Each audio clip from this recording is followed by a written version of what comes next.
শেষ জামানায় সফল হওয়ার কয়েকটা পথ বলে দিচ্ছি। 1 নাম্বার, আপনাকে জ্ঞান অর্জন করতে হবে।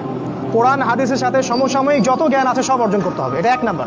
জ্ঞান নাই, আপনি শেষ জামানায় টিকতে পারবেন না। যাদের কাছে এই জ্ঞান ছিল তারা কিন্তু মহামারীর আগেই প্রস্তুতি নিয়েছিল। আমি অনেক ওস্তাদকে চিনি, বাংলাদেশের আলেম, তারা এই 2020 সালের আগে হজ করে ফেলছে।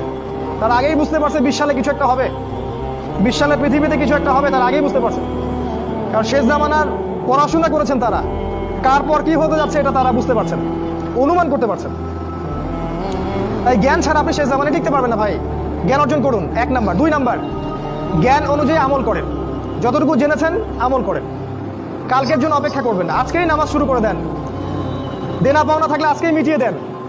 আজকেই পরিবারের সবাইকে ডেকে ওয়াজ করেন, নসিহত করেন যে দেখো সামনের দিনগুলো ভয়ঙ্কর, আমাদের জীবনকে গোছাতে হবে, যা করেছি তওবা করে আল্লাহর কাছে ফিরে আসেন। আল্লাহ পাক গফুরুর রহিম, আপনি তওবা করে এইমাত্র চলে আসেন, আল্লাহ মাফ করে দেবেন ইনশাআল্লাহ। আপনাকে আল্লাহ পাক পরীক্ষা করবেন আপনি সত্যিকারে তওবা করেছেন কিনা। আপনাকে প্রমাণ করতে হবে নামাজের মাধ্যমে, জ্ঞান অর্জনের মাধ্যমে, ভালো কাজের মাধ্যমে, সদকা করার মাধ্যমে। সৎ কাজের আদেশ করবেন, অসৎ কাজে নিষেধ করবেন। আপনি ইসলাম পরিপূর্ণরূপে পালন করার চেষ্টা করেন। কোনো সরকার, কোনো সমাজ নেতা, কোনো রাষ্ট্রনেতা, কোনো পারিবারিক নেতা, কেউ আপনার সাথে আপনার কবরে যাবে না। সোজা কথা, আপনাকে আল্লাহর সামনে একাই দাঁড়াতে হবে। কারো পরোয়া করে লাভ নাই, কোনো অজুহাত দিয়েও লাভ নাই। দেশটা ভালো না, বিশ্বটা ভালো না, সমাজটা ভালো না, সময় ভালো না, এগুলো বলে কোনো লাভ নাই। আমাকে আমার রবের সামনে দাঁড়াতে হবে। আমার ভালো আমাকে বুঝতে হবে। আমার ভালো, বাজারে গেলে একটা মাছ ভালো না খারাপ আপনি তো বোঝেন, তরকারি ভালো না খারাপ বোঝেন। দিনের ব্যাপারে বুঝতে চান না কেন? দিনের ব্যাপারে খালি হুজুরদের শরণাপন্ন কেন হচ্ছে? পড়াশোনা করেন, আমল করেন, আমল বাড়িয়ে দেন। দিন সময় নষ্ট করবেন না। যুবকদেরকে স্পেশালি বলবো, সময় নষ্ট করবেন না। শয়তান 3টা ধোঁকা দিবে যে পরে শিখে নিব, পরে করবো নি। শয়তান আসে বুঝাবে যে এখন কি আর বয়স হয়েছে, আগে পরে দেখা যাবে। শয়তান বুঝাবে আমি এগুলো জানি তো, আর জানার দরকার নাই, কিন্তু শয়তান বোঝাবে আপনাকে। এই শয়তানের ধোঁকায় পড়বেন না। সময়কে মূল্যায়ন করেন, আমল করা শুরু করেন, আল্লাহর ওয়াস্তে তওবা করে আল্লাহর দিকে ফিরে আসেন। আল্লাহ পাক তৌফিক দান করুন, আল্লাহুম্মা আমিন। 3 নাম্বার, সৎ কাজের আদেশ করেন, অসৎ কাজে নিষেধ করেন। পরিবার থেকে শুরু করেন। আপনি ব্যক্তিটা গড়ে তোলেন, পরিবারটাকে ইসলামিক পরিবারে গড়ে তোলেন। আপনার ছেলে, আপনার মেয়ে, আপনার স্ত্রী, আপনার সন্তান, আপনার বোন, আপনার মা, সবার ব্যাপারে মনিটরিং করেন, চোখে চোখে রাখেন। আপনি জানেন না আপনার ছেলেটা অনেক আগেই জেনাকারী হয়ে গেছে, আপনি টের পান নাই। ছেলের হাতে স্মার্টফোন তুলে দিয়েছেন, ছেলে গোপনে গোপনে 10টা প্রেম করে, আপনি জানেন না।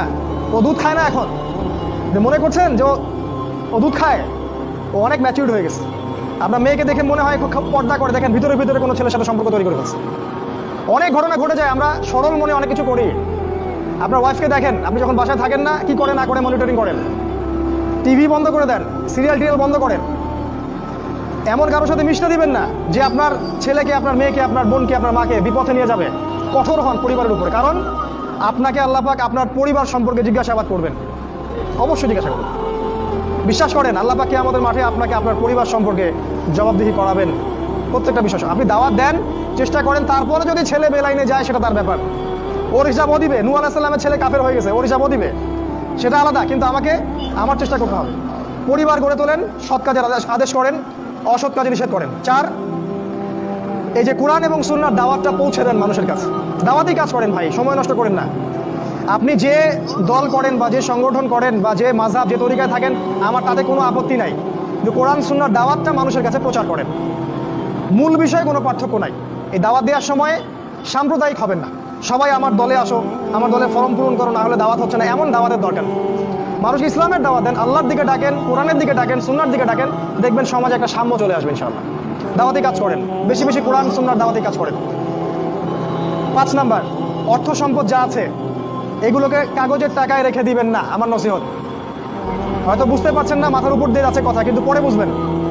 টাকা পয়সা যা আছে এগুলোকে ব্যাংকে কাগজের টাকার মধ্যে রেখে দিবেন না, কারণ কাগজের টাকা সামনে আর থাকবে না। লিখে রাখেন, কয়েক বছর পরে দেখতে পারবেন সমস্ত টাকা হয়ে যাবে ইলেকট্রনিক। খালি পাঠাবেন, ইলেকট্রনিক মানে আপনি টাকা ধরতেও পারবেন না, পকেটে রাখতেও পারবেন না, খালি জানবেন আমার অ্যাকাউন্টে এত টাকা আছে। এই পুরো ব্যাংকিং সিস্টেমটা পড়ে যাবে, থাকবে না। বিশ্বাস না হলে লিখে রাখতে পারেন, এই পুরো ব্যাংকিং সিস্টেম পড়ে যাবে, কাগজের টাকা থাকবে না। কি করবেন তাহলে? আপনি আপনার সম্পদটাকে সোনায় রূপান্তর করেন, কিছু সোনা করে রাখেন, জমায় রাখেন, রূপায় কনভার্ট করেন। এগুলোর দাম কখনো কমবে না। 100 বছর পরেও সোনার দামই থাকবে। তো 10 বছর পর আপনার 10 লাখ টাকার মান 10 লাখ টাকা থাকবে না, দাম পড়ে যাবে, আপনি সম্পত্তি হারাবেন। এইভাবে তারা সারা বিশ্বকে লুট করছে, এই কাগজের টাকা দিয়ে তারা সারা বিশ্বকে লুট করছে। এটা বুঝবেন না, পরে বুঝবেন। আচ্ছা শুনে রাখেন, আর কি করতে পারেন? গবাদি পশু ব্যবসা ইনভেস্ট করেন। আরেকটা কাজ করতে পারেন, জমি কিনে রাখতে পারেন। এটা ভালো জিনিস। এই জিনিসগুলোতে টাকা কনভার্ট করেন। শেষ জামানায় আপনার কাগজের টাকা থাকবে না, আপনি ক্ষতিগ্রস্ত হবেন। এখন টাকা যদি জমায় রাখেন, শেষ জামানায় আপনি ক্ষতিগ্রস্ত হবেন। আমি অর্থনীতি নিয়ে যথেষ্ট পড়েছি আলহামদুলিল্লাহ, পড়েই কথাগুলো আপনাকে বলছি। আর কি করবেন? যদি সম্ভব হয় শহর, আপনারা তো গ্রামেই থাকেন মাশাআল্লাহ, শহরে যারা থাকে তাদের উদ্দেশ্যে বেশি বলছি এটা, কারণ এটা অনলাইনে যাবে। শহর কেন্দ্রিক জীবন ব্যবস্থা ত্যাগ করতে হবে। শহরে আপনি বাঁচতে পারবেন না, টিকতে পারবেন না। শহরগুলো ধ্বংস হয়ে যাবে। আল্লাহ পাক বলছে ওয়াইম মিন ক্বরিয়া ইল্লা নাহনু মুহলিকুহা ক্বাবলা ইয়াউমিল কিয়ামা, কিয়ামতের আগেই প্রত্যেক নগরী আমি ধ্বংস করে দিব। আল্লাহ পাক বলছে শহর থাকবে না। প্রত্যন্ত জায়গায় চলে যাওয়ার চেষ্টা করেন, গ্রামের বাসা ওইদিকে প্রজেক্ট করেন, ছোট ছোট মুসলিম কলোনি করে গড়ে তুলতে হবে। এই কাজগুলো করতে পারেন। আর কিছু করতে পারেন, শারীরিক প্রস্তুতি নেন। ফিজিক্যালি, যুবকদেরকে বলবো, ফিজিক্যালি প্রস্তুতি নেন, ব্যায়াম করেন, ভালো খাবার খান, নিয়মতান্ত্রিক জীবনযাপন করেন, এলোমেলো জীবনযাপন করবেন না। আর নিয়মতান্ত্রিক জীবনযাপন করার সবচেয়ে উসওয়াতুল হাসানা হচ্ছে রাসূলুল্লাহ সাল্লাল্লাহু আলাইহি ওয়াসাল্লাম। উনার সুন্নাহ মাফিক জীবনযাপন করেন, আপনি ভালো থাকবেন। কারণ সামনের দিনগুলোতে আরও ফিতনা বাড়বে এবং আমাদের এই যুব সমাজের এবং তার পরবর্তী প্রজন্মের শারীরিক অবস্থাকে নষ্ট করে দেওয়ার জন্য অগণিত খাবার বাজারে ছেড়ে দেওয়া হয়েছে, যেগুলোর মধ্য দিয়ে অসুস্থ হয়ে যাবে। তাই রাসূলের পদ্ধতি অনুযায়ী জীবনযাপন করেন, ভালো খান, ফ্রেশ জিনিস খান, ব্যায়াম করেন, শারীরিক প্রিপারেশন নেন, আপনি ভালো থাকবেন ইনশাআল্লাহ। এই কাজগুলো আপনাকে ইনশাআল্লাহ শেষ জামানায় বাঁচতে সাহায্য করবে। আর সর্বশেষ যেটা নাসিহা, সেটা হলো যে ইসলামের জন্য, ইসলামকে ভালোবেসে আপনার জান থাকলে জান দিয়ে, মাল থাকলে মাল দিয়ে, সময় থাকলে সময় দিয়ে, শ্রম দিতে পারেন শ্রম দিয়ে, বা মেধা আছে মেধা দিয়ে দিনের জন্য কিছু করেন, দিনের কোনো খেদমত করে যান। এই কাজগুলো পরকালে আপনার জন্য সাদকায়ে জারিয়ার মাধ্যম হবে ইনশাআল্লাহ। মানুষ যখন মারা যাবে তার আমলনামা বন্ধ হয়ে যাবে, সাদাকায়ে জারিয়া খোলা থাকবে, নেক সন্তান খোলা থাকবে, এবং যে জ্ঞান আপনি মানুষকে শিক্ষা দিচ্ছেন, উপকারী জ্ঞান, সেটা আপনি কবরে শুয়ে শুয়ে পাবেন ইনশাআল্লাহ। তাই ইসলামের জন্য আপনার জান, আপনার মাল, আপনার সময়, শ্রমগুলোকে ব্যয় করুন। আল্লাহ পাক আমাদের সবাইকে দিনের জন্য কাজ করার তৌফিক দান করুন, আল্লাহুম্মা আমিন। এবং শেষ জামানাকে বোঝার এবং পড়াশোনা করার তৌফিক দান করুন। সামনের দিনগুলোর জন্য প্রস্তুতি নেওয়ার তৌফিক দান করুন, এবং যেভাবে পদক্ষেপ নিলে আমরা সার্ভাইভ করতে পারবো, ভালো থাকবো, বা ফিতনামুক্ত পরিবেশে বেঁচে থাকতে পারবো, ঈমান আমল হেফাজত করতে পারবো, সেগুলো আল্লাহ পাক করার আমাদেরকে তৌফিক দান করুন, আল্লাহুম্মা আমিন।